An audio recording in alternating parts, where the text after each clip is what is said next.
Welcome to the Real Estate Syndication Show. Whether you are a seasoned investor or building a new real estate business, this is the show for you.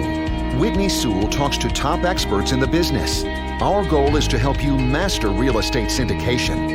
And now your host, Whitney Sewell. Our guest is Ed Orasi. Thanks for being on the show, Ed. Thanks, Whitney. Thank you for having me. You know, I'd love for us to talk about the 160 unit project that you and I discussed a little bit. And I don't know many developers, many people that are developing deals in Vegas. So this is a great opportunity. And could you give us some details about that project, maybe early on, and what the plan is, and we'll dig in a little bit. Okay, so I had a group of developers from California looking for an opportunity here in Vegas. So right now in Vegas, the up and coming area is the southwest part of Vegas. We found a tract behind a development that sells for about $600,000 a unit. We found a 5-acre tract that was entitled to build 160 condos on it. So we're building actually 160 condos. 109 are going to be 2 bedrooms, 41 1 bedrooms, and then 10 2-story, all glass enclosed 3-bedroom units overlooking the Strip. They have a direct view of the Strip, the new Raider Stadium, and we're taking this development from the dirt all the way up. So it's been a little challenging because it's a new venture for me as far as the development world. I know the multifamily world, but I definitely am learning as we go on this part of it. Yeah. So, what are some of those challenges that you faced, going from multifamily to developing a project like this? Well, the challenges are that you have to surround yourself with a good team. I think in anything that you do in real estate, whether it's investing, whether it's learning, it's surround yourself with a good team. So some of the jargon and some of the conversations we have with the developer himself, with the architect, with the contractor, you're finding out, like, for instance, one thing I didn't even know existed was wraparound insurance. Wraparound insurance is what the contractors require on a development that's condos, not apartments, because it covers them for all the units for an insurance policy for 10 years. Wow. So wraparound insurance. Anything I hadn't heard of that before. Anything else about wraparound insurance that that we need to know, or and tell me again why that's important. Well, wraparound insurance, when a contractor is building apartments, it's one owner that owns all of the apartments. So if there's a claim, you deal with one owner. When you build 160 condos and they're all individually sold, now you're dealing with 160 owners. So the wraparound insurance is an insurance policy that covers any construction defect for the first 10 years of the project. So it's important. If they were building an apartment complex, you'll never hear about that and they'll never ask for that. It's only on the condos because the liability is much higher, because now you're 60 potential owners. Wow. Okay. No, that's a great piece of information there that I wouldn't have known, otherwise, to ask you about. So I appreciate that. And, what are any other challenges that we can elaborate on that you've experienced going from multifamily to development? Yeah. The biggest challenge has been getting the right team in place. Because there's things that come up that we take for granted as investors and as people that look at real estate is, well, now you're putting in a project of 160 units. Well, now, is there enough electricity? Is there enough water coming in? Is there enough sewer? And if not, how much is it going to cost to change that infrastructure now so that you can actually build those units there? And the same thing goes with multifamily. Sometimes you start remodeling multifamily units and you have enough power if you're adding units, if you're doing certain things. So it's things that we take for granted that you have to dive deep into and try to get the answers to before you start. Okay. So, having the right team, it doesn't matter what kind of business it is. It's so important, right? Our team is just crucial. I couldn't do any of this without them. And so, as far as the, like local governments or permits, anything like that you've learned, or anything that's going to be different maybe in Vegas that we should know about? Yes. So, the permitting process in Vegas is you'll get your plans ready for construction. You submit them. Then it goes to like an advisory board. They now look at it and then they start going to the individual departments. So the key is to have the architect that has connections within the city to speed up the process. Like right now in Vegas, permits are about 6 months out. So it's quite an undertaking to get it to permits. And if they return it, you're looking at another 6 months because they don't start where you left off. You start all over again. So having the right architect, contractors that know the city, that know kind of what they're looking for, they can anticipate any changes, any issues that are coming up. Simple rules like now they've changed the rules in the city of Las Vegas where now they want sprinkler systems in the units. So we have to make sure that those are already built into the plans. If not, that's going to start all over again. Wow. So, so it takes 6 months, and then if you don't get it correct, then another 6 months. I mean, that's, my goodness, you better have somebody on your team that's done this before. Exactly. So the architect we use has been in Vegas doing this type of construction for 30 years. The builder we're using has recently just completed a 200 unit building. Some of the challenges with the building that we're doing is there's going to be some underground parking because it's so hot in Vegas. So we're doing some underground parking because of the size limitation. So the structure and there's caliche underground. So how much caliche, how deep do you have to go? So what is that? What is that underground? Caliche. So it's a type of rock that's very, very dense, very hard to go through. So it has different grades. So depending on the grade, it's either easy to get out or very difficult to get out. So those are some of the challenges also, is having the right team that knows, okay, this is what we have underground. This is what we can anticipate. This is how far I think we can go down without running into any issues. So those are all the issues that come up when you're doing the development. Okay. Yeah. So even the rock, even things like that, if you're not experienced in this, there's no way that you're going to know that. And even experienced in that specific area of the country or, Vegas, I'm not sure how far, where all this rock is, but if you didn't know that, that could lead into some big problems or setbacks. Oh, definitely. And since Vegas is actually in a valley, there's rock everywhere around us. So the contractor that we're using and the architect, they know where the pockets of the tougher caliche is, and they can almost tell you by the street, like, oh, from this street, stay over to the west of that because that's where it is, or on the east of that is going to be okay. So those are some of the challenges that we come up with all the time. So how long will it take to complete this project? It's a 24-month project, start to finish. We're currently in the process with acquiring the land and going through our due diligence on the land. Due diligence is the most important in every real estate transaction, is making sure you get what they say you're going to get. So during that due diligence, of the land, that is so important, right? So that's where you're going to be looking at that zoning and the permits and the rock and all those things you're discussing, right? So that way, when we do move forward with this, we're ready to go. Right. We're looking at so part of our due diligence, we're looking at the land itself. What's on there. We're doing this phase 1 environmental, phase 2 environmental, making sure we have the environmental studies that we need. We're looking at the traffic study because that's going to impact how many entrances and what if you have to have any turnoffs for the particular subdivision or the condo units. We're looking at the power grid. We're looking at water. We're actually checking with the neighbors because it is near a residential to make sure they're going to not try to block this project. So there's quite a bit that goes on during the due diligence period. Our guest is Scott Choppin. Thanks for being on the show, Scott. Hey, Whitney, great to be here. Appreciate the invite. In your bio, you said you're a real estate developer of highly undersupplied, multi-generational urban housing. What does that mean exactly? So we have always, as a company, so I formed Urban Pacific Group in 2000. So we're going on our 19th year of operations as a pure play real estate development company.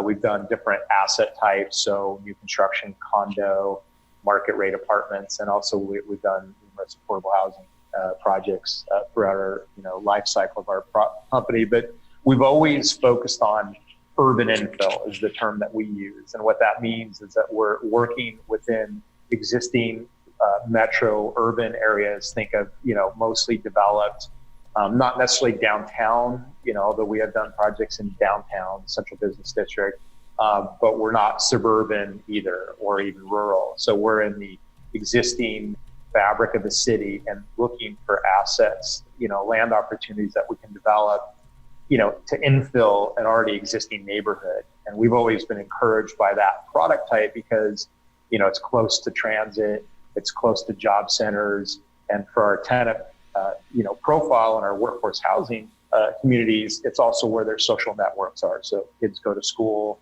their families are close by, their churches are close by.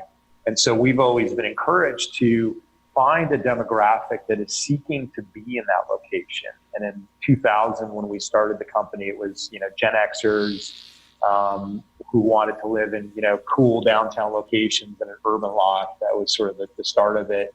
And then it's evolved, from there to millennials now are attracted to that product space, but also now what we focused on is existing family groups that are already here in the urban locations and serving them with a new type of housing that facilitates their lifestyle. So we call it workforce housing, moderate income housing, sometimes that's how we describe it, but it's very undersupplied. We're in California, which has out of the top 25 most expensive marketplaces in the United States, at least one stat that I saw, 18 of the top 25 were in California, and all the top 10 were in California. So, rents and housing prices versus incomes in California are diverging. And that is a story across many urban metros, but here it's the most, distinct undersupply situation that we observe in the United States. And that's a market that we want to be in. Now it has a social impact story to it as well, which I've always had that as part of my career, but it's good to be able to, do good by doing well. And we see this space as exactly that. All right, Scott. So what markets are you in exactly? So when we started the program, what we call UTH, which stands for Urban Townhouse, that's our specific, branding of the workforce housing model. We started in Southern California, and the bulk of the active projects we have are here. And so what that means is think of central LA County, southern LA County, and northern and central Orange County. So the LA Orange County metro marketplace. But we do have designs to move this UTH workforce housing model into other urban markets. So in California, it would be expansion into San Diego, the Bay Area, and then we've underwritten projects in locations like Portland, Seattle, and Denver. And this is actually a product that's, both in demand in those locations, again, the urban, affordability story, but also the right mix of, land pricing, existing zone sites available, and build costs, which, is the formula that we have to keep track of, or the major variables to keep track of to make sure we have viable projects. So our long run picture for this is to expand into all those Western urban metro markets. And so how do you make a deal work in, Orange County? For you all, what are you looking for? And what kind of numbers are you looking for to make something like that work there? Because you said it, I think you mentioned it yourself, and the types of the prices and the low cap rates in a market that you're in. How do you make that work? Well, this is the beauty of the difference between buying existing value add assets and building new construction. And so, I won't go into detail about what value is. I think your audience is probably, well aware.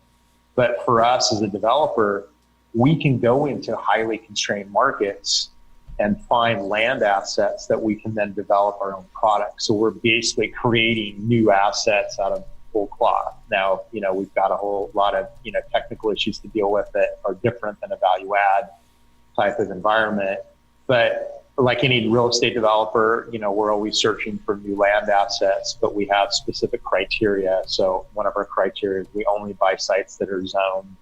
So we don't want to go through governmental entitlements in any discretionary way where city council or planning commissioners can say no. And then we, our UTH product, because it serves working families, really only goes in certain locations. And I don't mean to be saying that it's exclusive, one way or the other. It's more a function of our tenant base. Working families already exist in these blue collar neighborhoods, the way we describe. So low and middle income neighborhoods in any city. So whether it's Orange County or LA County, we're looking for those neighborhoods where our tenant base already lives, and we're now providing them a new housing type that they don't otherwise have available. So that's sort of the two big criteria: location that serves the tenant base and is appropriate for the tenant base, correctly priced land, and already zoned. So why the new development model versus value add? Good question. So one, fundamentally, we've always been a developer. And although, we have a lot of crossover and overlap with value add investors and we invest in our own projects, we are not purely an investor per se. And so we are a developer, which means that we just look at it from the standpoint of, our job is to create new projects and new assets. And we certainly own apartments that we've developed ourselves. But we've never been a pure play value add player. Now, having said all that, we like the differentiator between value add and development in this part of the market cycle. So the way I look at it is, you've heard the term, buy below replacement costs. Like that's, I think, a very common theme that everybody who's in the value add space would love, to have deals that always fit that criteria, except that in this part of the market cycle, which would be when the market cycle is climbing, meaning going up and positive and growing and or towards the peak, then value add existing assets start to become very expensive, which I think everybody in any major urban metro is, has as an issue. Returns are being eroded because they have to pay high prices. Well, that's the opposite model, which I call the above replacement cost value or above replacement cost model, which is the development model. So I'll give you an example. So in a downturn at the trough, if you could buy a project that was $80,000 a door and it costs $100,000 to replace, right, below replacement cost, then you would say generally that's, good value, right? And I'm using very simple examples here, but you'll see the point. In a rising or upward trending market, those values for those assets will start to rise, and then eventually they'll flip over, and so the value is now above replacement cost, right? So our model is, build it for $100K a door, and its value when we sell it is $120K, right? So we're the opposite of, below replacement cost. And that will always be true. So when a recession comes, which we're, preparing for, anticipating, and not in bad moods about it, just vigilant, preparing, raising capital differently, we'll know that the development model will basically be, less preferred when, replacement costs can be, projects can be bought below replacement costs. So the market cycle does influence what deals work best. And so we just look at it from the standpoint of we know when that happens. Now, on a long run basis, we know that a recession will come. And what we're anticipating, and one of the reasons we like this workforce housing model, is because our tenant base is very sticky, is the way we describe it. The social networks I described before are very strong. What that means in a recessionary environment, people will stick around. In other words, their families are local, their kids are in school, their church is close by, and so they're not necessarily going to pick up and move to Austin tomorrow. And my internal joke is when you build millennial housing, and this is nothing wrong with the choice that they make, it's just they don't have that stickiness. There's nothing tying them to that market. And so they can leave. They got a job in Austin, and they can go and, and they'll leave your apartment if you happen to be renting to that specific profile. So we see workforce housing as a defensive model, meaning we have a stable, sticky tenant base.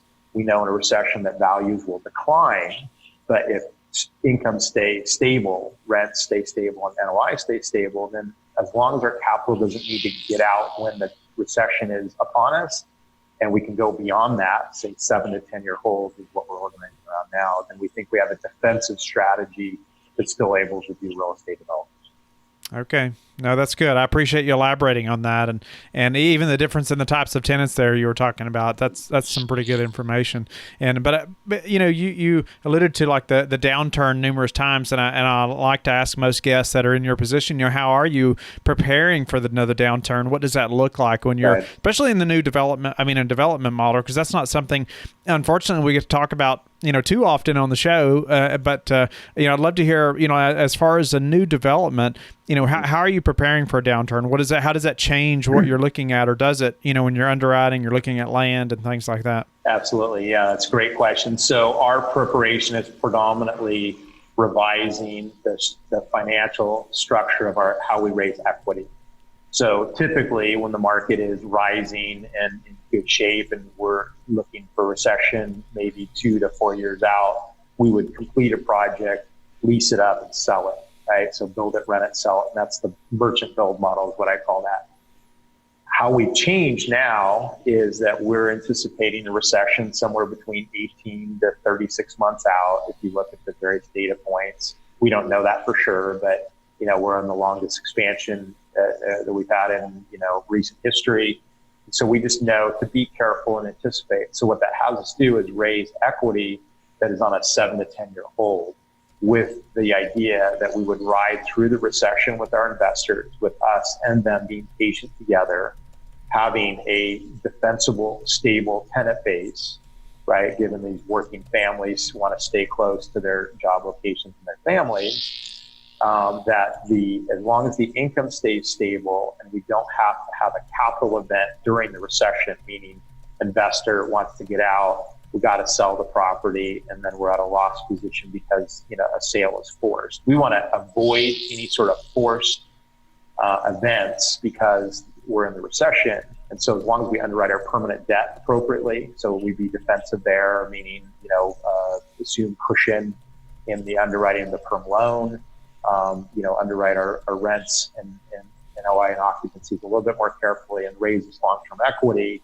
We can't, of course, guarantee that will be perfectly bulletproof in a downturn, but compared to most other new development apartments, I'm speaking to specifically, if you're in the millennial market and you have, major job losses in a local market that would hit, say, the technology sector, you could anticipate that a lot of those, folks who are your, profile would leave. They would go home, they'd get roommates, they'd leave town to go get another job. And nothing wrong with that. Those are all perfectly appropriate for their life stage or life, part of their life cycle. We just say we prefer to be in a different demographic that's more defensive. So hopefully that answers the question. We hope that you have enjoyed the highlight show today. You can always listen to the full episodes that were featured today by clicking the links in the description box. Let us know in the comments what you thought of this episode, or you can go to lifebridgecapital.com/podcasts and click the feedback button. Let us know how we can add more value to you. Thank you, and talk to you tomorrow.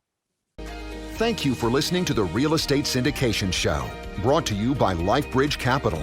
LifeBridge Capital works with investors nationwide to invest in real estate, while also donating 50% of its profits to assist parents who are committing to adoption. LifeBridge Capital, making a difference, one investor and one child at a time. Connect online at www.lifebridgecapital.com for free material and videos to further your success.